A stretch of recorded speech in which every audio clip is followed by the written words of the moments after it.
These are the thoughts of Albert F. Lyman as told to Karen J. Lyman, his grandniece, granddaughter of Glenn L. Lyman, on November 26, 2005. Bert. The first memory was when I started in school, or when the schoolhouse burnt in 1920 to 1921. And Mother always laughed about Glenn took me up to the schoolhouse after it all cooled off to show me the room, and Mother always laughed because they thought it was so bad that our little red chairs were burnt. We had little red chairs in the classroom, and we finished school at the Methodist church. That was kindergarten and first grade. I went to the Methodist church and had school there. Karen. Was that in Victor? Bert. No, here in Belle Plaine. Central School in Belle Plaine. Karen. Was Grandpa born in Victor? Bert. Yeah, they moved here in January of 1915, and I was born in July of 1915. So I've been around a while. I was born on East 21st Street, where the present water tower is on the other side of the golf course. I practically grew up on the golf course. Karen. Was it built then? Bert. It was built in the late 1920s. Before that, it was Frank Norton's sheep pasture. And Brother Carl and I and some other boys caddied there, 10 cents a round. It was a 6-hole course, but 10 cents a round. Then later, they got more land and made it a 9-hole course. Then it's been expanded since then. And well, I took a friend for a ride one day all over town here and showed him how things were when I was a kid. And I started out there and showed him the home place. And then I went back east to where Garlings live now. Now that Tippy's Corner, that was Tippy's Corner back then. Tippy's had a filling station and cottages there. And up on the hill, why, on uptown was the old clay pit for the brickyard, and that would later become the city dump. We shot many rats out there. Us kids, we played over at the old brickyard there. Had a really good time.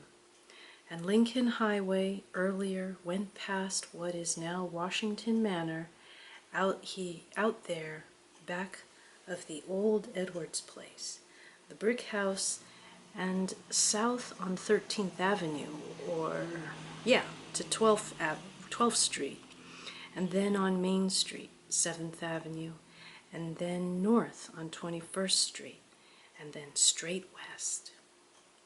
And Preston Station down there, I can remember when that was built by Frank Fine at the corner of 7th Avenue and 21st Street. And then when they changed the highway, Preston's bought it and moved it to where it is now. But after that, why, we changed the highway to go where it is now before it went past Washington Manor. But where it is now, and then up 13th Street and on through to the west side, and I went to school 7th grade down here, a little north of Drahos. A block down the street here, a block here, and across the street. I can remember when I was in 7th grade looking out the schoolhouse window and watching them build the highway from 1st Avenue diagonally over to the pump house where it is now. Karen. Did Tippy's have a dairy farm out east at that time? Bert. Tippy's had a dairy halfway up the Brickyard hill there. That, of course, was Ernie. And what's his name's, folks? Karen. Henry. Bert. Henry. That's it. Uh-huh. Brother Carl. And, well, that was another thing. Box Park out here now used to be.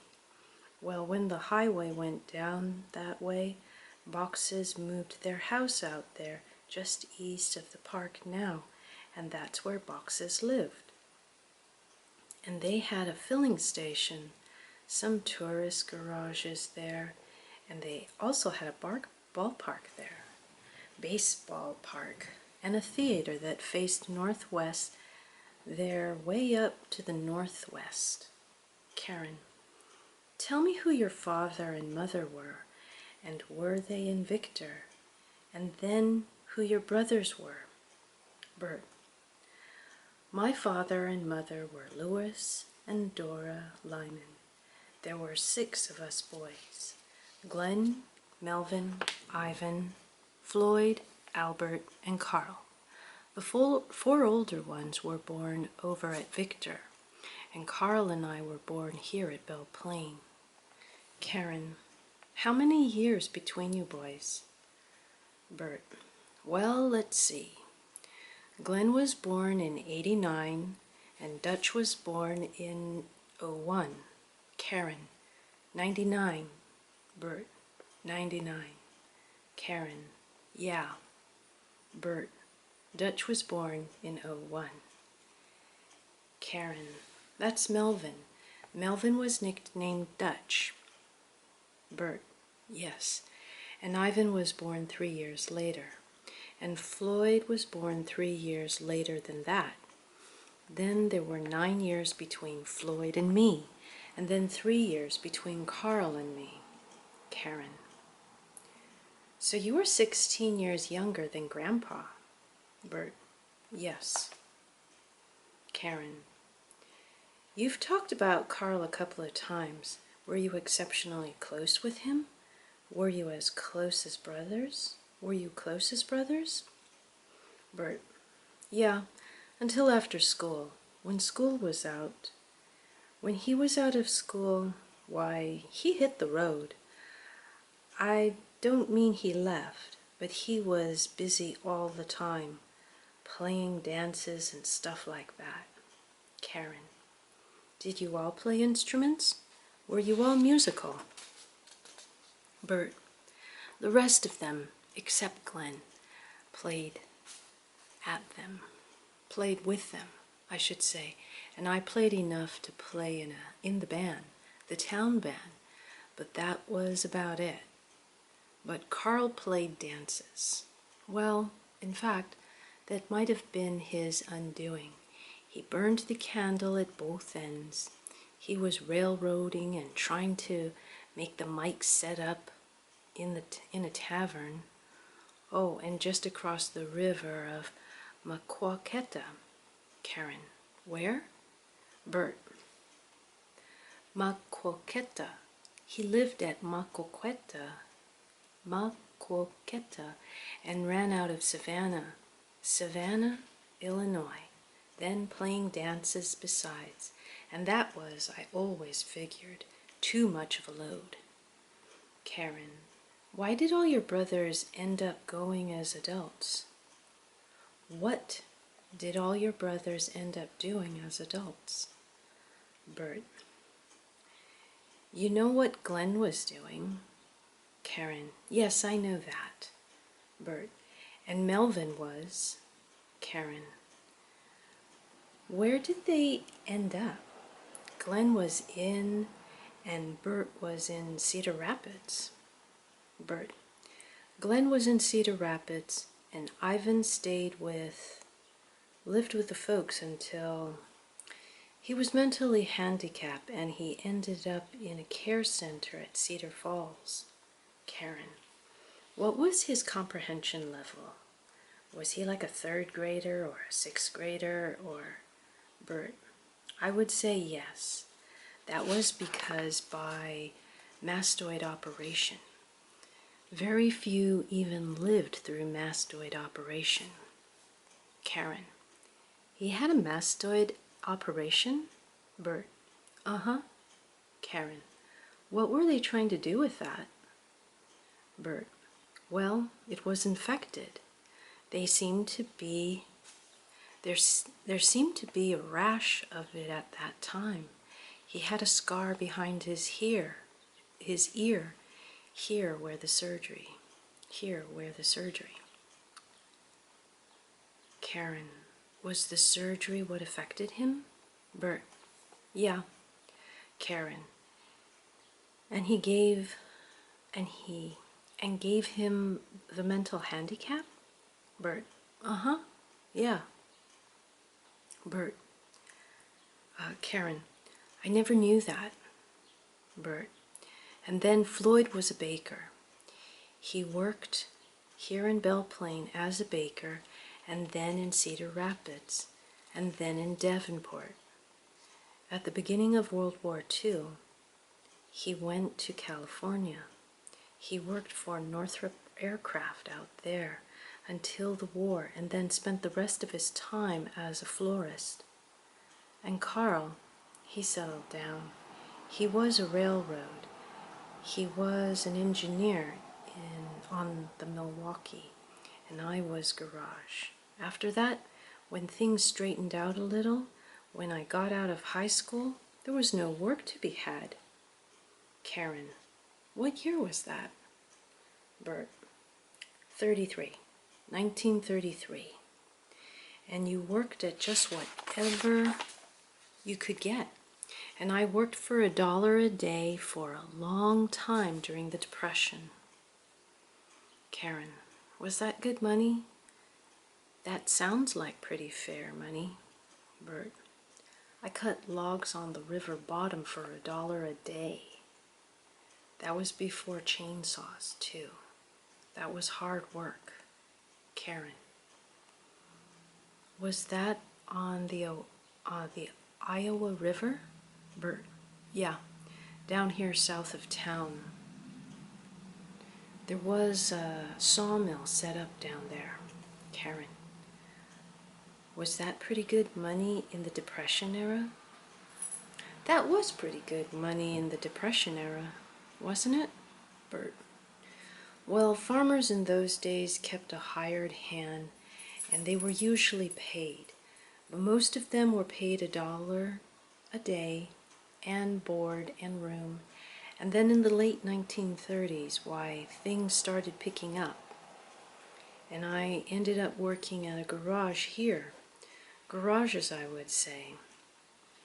I worked for Pontiac and Ford Garage, and then 1944 I left the garage and went to Collins, and that's where I ended up. I worked there 34 years. I've been retired 25. Karen, how old were you when you went to war? And were you drafted? Bert, yeah, I was drafted. I went in 1942, and I was 27. No, 15 to 42. Yeah, that would be 27 years. I was in 3 years, spent 2.5 in Newfoundland.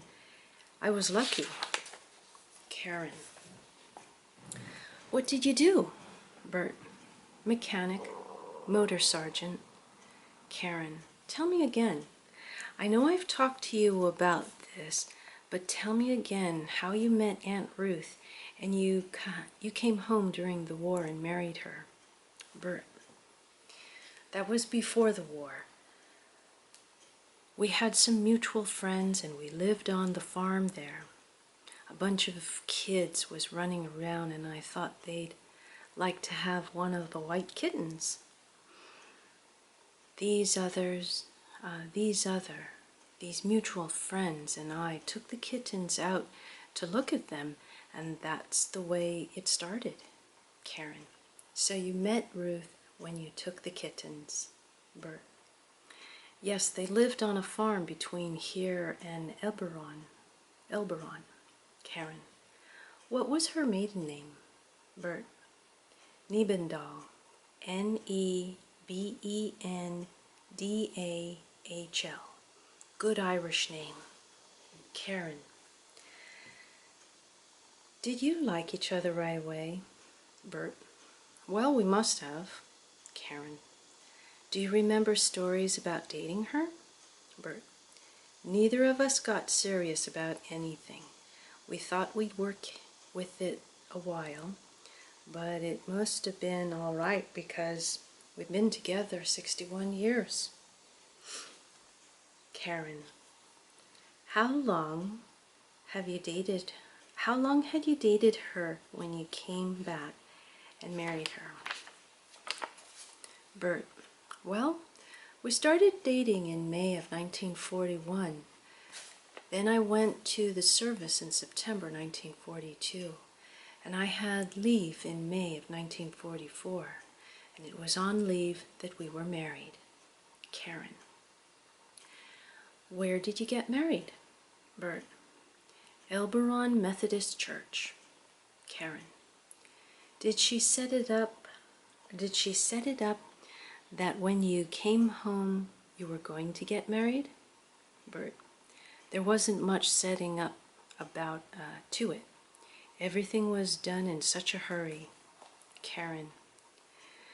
So did you come home and ask her, let's get married this weekend, or was it some time while I'm home? Bert. We were engaged when I went to service. It was just a matter of when. We didn't know.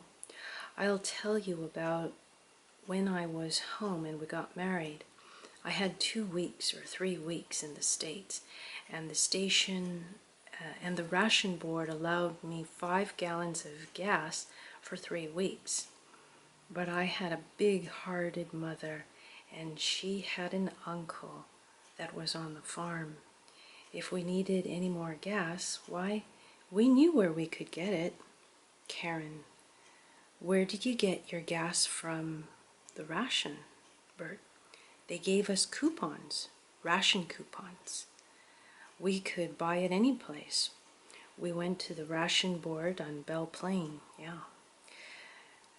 I think I've still got some ration stamps around here. She got ration stamps when she was teaching school. She was teaching country school while I was gone. Karen. Where? Bert. In Benton County. Tama and Benton County.